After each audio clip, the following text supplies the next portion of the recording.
bag. Ang pagsasanay sa punching bag ay isang mahusay na paraan upang mapabuti ang lakas, pagtitiis, koordinasyon at pag-alis ng stress. Baguhan ka man o may karanasan, narito kung paano sulitin ang iyong mga pag-ehersisyo sa punching bag. Mga benepisyo ng pagsasanay sa punching bag.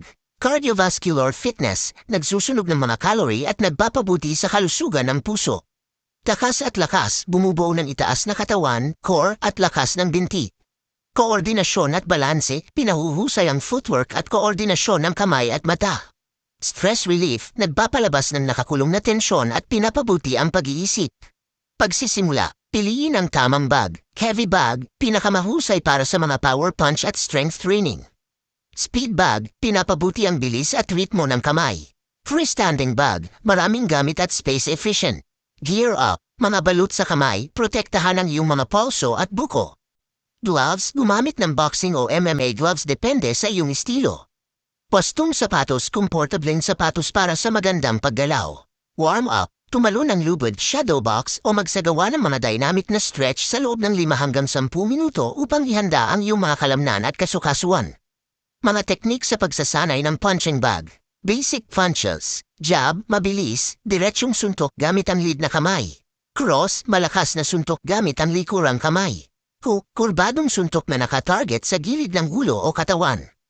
Uppercut, tumataas na suntok na nakatutok sa baba. Gawa ng pa, magsanay ng pag-ikot, paghakbang pasulong pa atras, at pag-ikot sa bag. Mga combo, paghaluin ng mga suntok hal jab cross hook uppercut para bumuo ng ritmo at daloy. Mga depensibong kilusan, magsanay sa pagdulas, paghabi at pagduck upang bumuo ng liksi. Sample na workout routine. Round 1, warm up 3 minuto.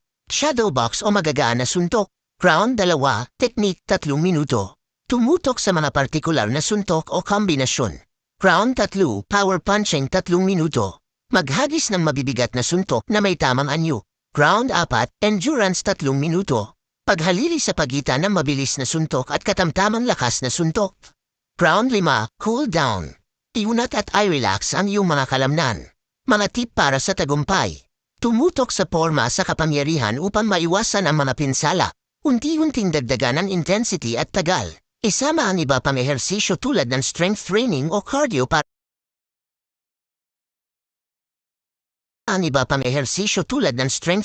o cardio para sa balanse.